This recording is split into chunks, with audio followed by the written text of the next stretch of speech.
Oke, buka. Oke, beres ya.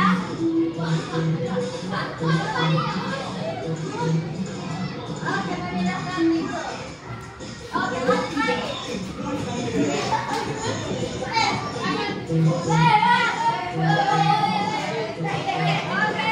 putar. Mari ya,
dia ingin membuat roti bakar dan es teh untuk semua keluarganya. Tapi Nabi bingung apa yang harus dilakukannya terlebih dahulu. Apakah membuat roti bakar dulu atau membuat es teh? Nah, bagaimanakah urutan-urutan langkah yang harus disiapkannya tepat waktu sebelum acara tersebut dimulai? Misinya teman-teman adalah membantu Nabil melakukan aktivitas agar pesta ulang tahun itu dapat berjalan dengan lancar. Sebelum itu teman-teman akan menyimak video berikut ini sebelum masuk di materi berpikir komputasional. Jadi disimak baik-baik materinya. Computational thinking. Hai teman kece, coba tebak apa artinya computational thinking atau berpikir komputasional? Adakah yang mempelajari dan silakan tulis. Komputasional di sini? Yang mau mengingat juga tidak Jadi, apa. mungkin ada hubungannya dengan komputer ya? Iya, betul sekali. Jempol buat kamu yang sudah menebak dengan benar. Berpikir komputasional adalah proses berpikir untuk menyelesaikan masalah dengan efektif dan efisien. Dalam ilmu komputer, proses berpikir ini dilakukan sebelum mulai menulis coding atau pemrograman. Jika sudah direncanakan dengan baik, maka coding yang ditulis akan sesuai dengan kebutuhan dan dapat diselesaikan dengan cepat dan tepat. Tapi ternyata berpikir komputasional juga bisa dilakukan tanpa komputer dan tanpa internet loh. Malah sebenarnya kita pun sudah menerapkannya dalam kehidupan sehari-hari. Mulai dari membuat sendiri, mencatat tugasan pelajaran, hingga menyiapkan tas untuk sekolah besok. Wah, kalau kita sudah bisa menerapkannya setiap hari, berarti kita semua sudah mahir loh. Belum tentu. Contoh-contoh tadi kan diharapkan berpikir komputasional pada masalah yang sederhana. Masih banyak nih masalah yang lebih kompleks, seperti misalnya mengatur keuangan bulanan, apa yang harus dilakukan kalau kamu tersesat di tempat baru, hingga memilih jurusan dan karir. Lalu yang lebih penting lagi, ketika kamu dewasa nanti, kamu akan menghadapi era industri 4 dan bahkan 5. Di sini kamu perlu kecakapan untuk memanfaatkan dunia digital, mulai dari mencari dan memilah informasi yang kamu perlukan, hingga menggunakan informasi itu untuk membuat keputusan penting dalam hidupmu. Menghadapi masalah kompleks kehidupan di masa sekarang dan masa depan ini mirip seperti merencanakan coding yang sudah dibahas sebelumnya. Kuncinya adalah memahami masalah dengan tuntas dan mencari cara menyelesaikan yang efektif dan efisien. Nah, kalau begitu, bagaimana agar kita bisa berpikir komputasional? Sekarang kita bahas ya, 4 landasan dari berpikir komputasional. Yang pertama, dekomposisi. Dekomposisi artinya membagi masalah kompleks ke bagian yang lebih kecil agar mudah diselesaikan. Misalnya, kamu ditunjuk jadi ketua panitia lomba 17-an. Maka, untuk memudahkan pelaksanaan, kamu bisa menunjuk panitia bagian acara, konsumsi, publikasi, keamanan, dan lainnya. Yang kedua, pengenalan pola. Artinya mencari kesamaan dan pola di antara bagian-bagian masalah kompleks yang sudah dipecah. Misalnya, kamu hendak melipat dan menyimpan jemuran di rumah, maka kamu perlu bisa mengenali jemuran dari ayah, ibu, kamu, adik, dan diri bersama seperti spray, handuk, dan lainnya. Ini karena jemuran-jemuran itu perlu disimpan di tempat yang berbeda. Yang ketiga, abstraksi. Artinya fokus pada informasi yang penting saja, mengabaikan detail yang tidak diperlukan. Misalnya, kamu tidak menceritakan pengalamanmu berwisata ke luar kota. Tentunya kamu mengalami banyak hal dari mulai berangkat di bus, berfoto bersama, makan di restoran, menginap di hotel, hingga perjalanan pulang. Tapi nggak mungkin kan kamu ceritakan semua kejadian dengan detail pada teman-temanmu. Pasti mereka bosan kalau kelamaan. Jadi kamu harus menyaring beberapa kejadian yang menarik saja untuk diceritakan pada teman. Yang terakhir, yang diikuti untuk menyelesaikan masalah. Misalnya kamu diberi daftar belanja di supermarket oleh ibu. Ada minyak goreng, telur, roti, sayur, dan koper itu. Nah, kalau seperti ini, satu cara yang efisien misalnya mulai dengan mengambil barang yang paling dekat dari pintu masuk, hingga terakhir yang paling dekat dengan kasir.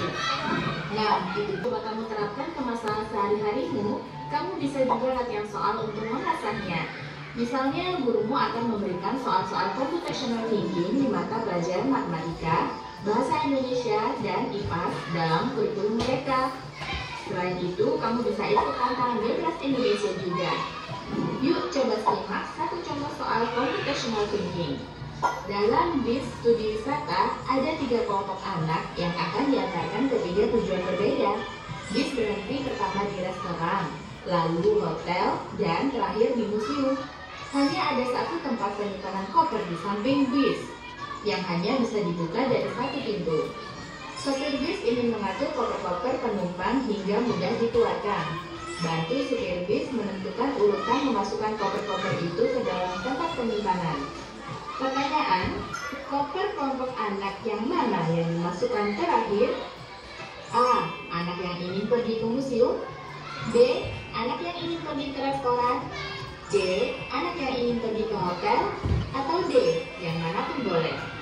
Soal ini diadaptasi dari challenge.bebas.org. Kalau kamu tahu, coba ya dijawab di kolom komentar. Oke. Kejar Cita. Oke. Tadi jawabannya apa? Anak yang pergi ke museum. Ya. Lanjut. Kita masuk di bagian masalah yang pertama.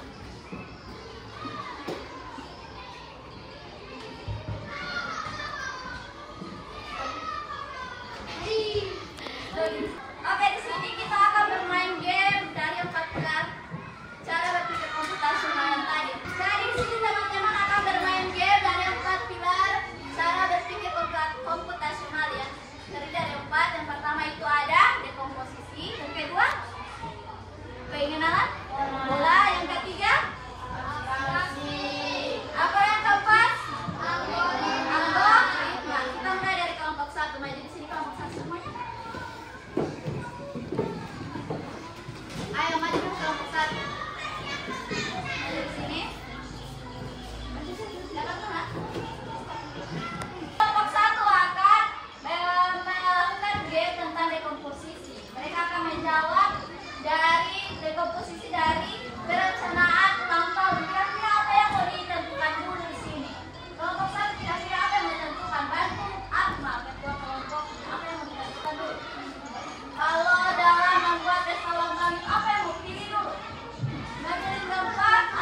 boleh. Habis itu apa? Menentukan apa dia? Oke.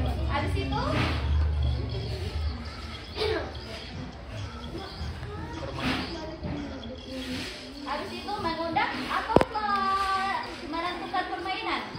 Ayo berpikir cepat.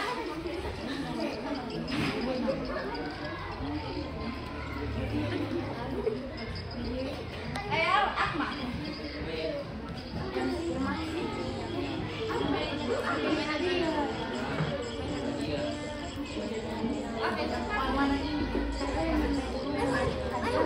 Oke, saya Akma menentukan hadiah, memberi hadiah.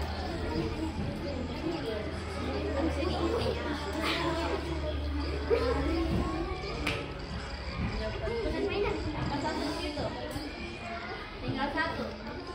Oke, kita cek.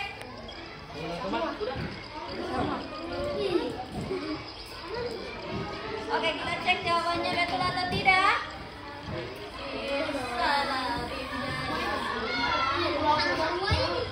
Coba, yang pertama membuat masak. Oke, betul ya. Berarti teman-teman kelompok 1 menyusun dekomposisi dengan benar.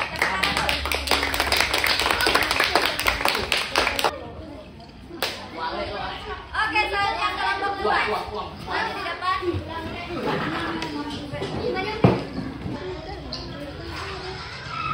Oke, satu orang di sini. Yang kedua ini adalah pengenalan bola. Pengenalan bola. Dan tadi apa artinya? Bola itu apa? Simbol atau angka. Pada pengenalan bola ini teman-teman akan belajar tentang bagaimana bola itu muncul secara berulang dan sistematis. Kira-kira setelah bintang, segitiga bintang, gambar selanjutnya.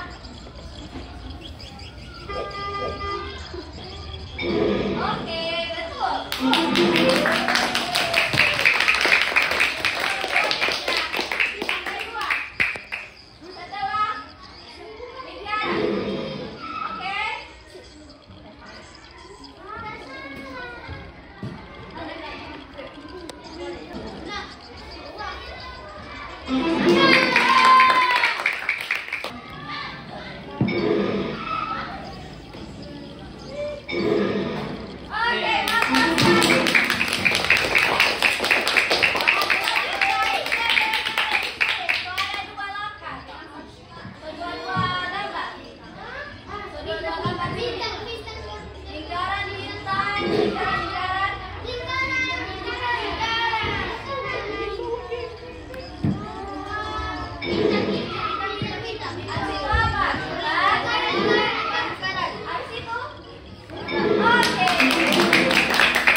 Oke, menambah rumah. Silakan titis.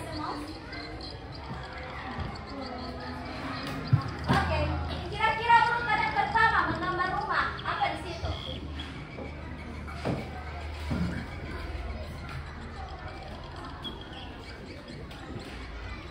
Kira-kira yang pertama apa? Bakar lingkaran, membakar jarum asap. Kira-kira yang mana? Ya, sampai di bawah.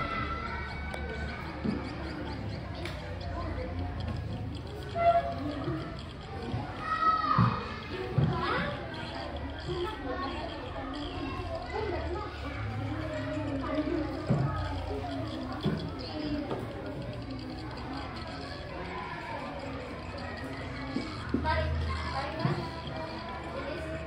Tiga orang sambil di soalnya. Yes, baik. Oke, yang kedua apa?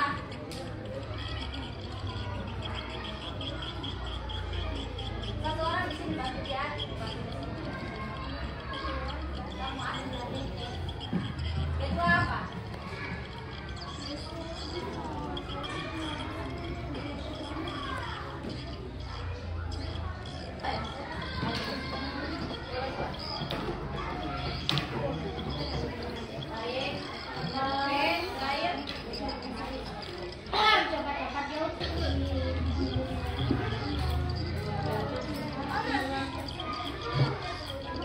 Oke, kita periksa jawabannya, betul atau tidak? Coba lagi, tidak apa. Jadi ada beberapa langkah yang belum tepat, tidak apa-apa. Nanti lain kali akan dijawab dengan benar. Kira-kira apa yang betul di situ? Apa yang keliru di situ? Gambar persegi panjang. Oke. Terima kasih untuk kelompok 4 terakhir.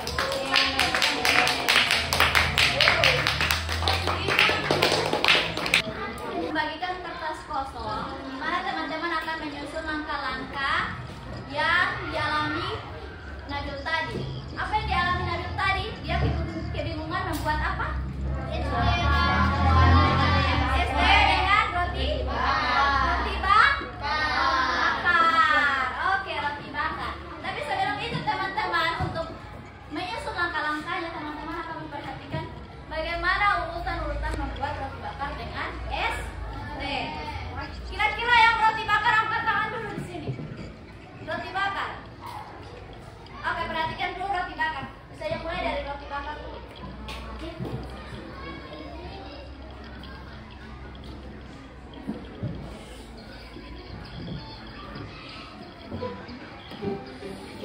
Halo, hari ini aku akan coba praktekin gimana caranya buat roti bakar sederhana dengan alat pemanggang roti.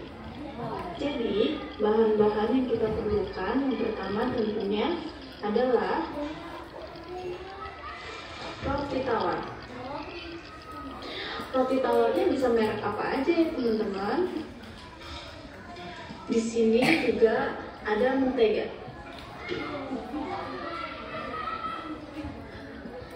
Ada juga kental susu manis.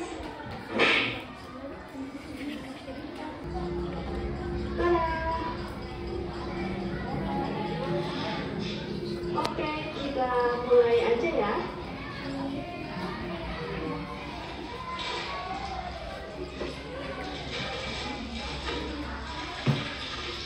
Kemudian saya tambahkan seres.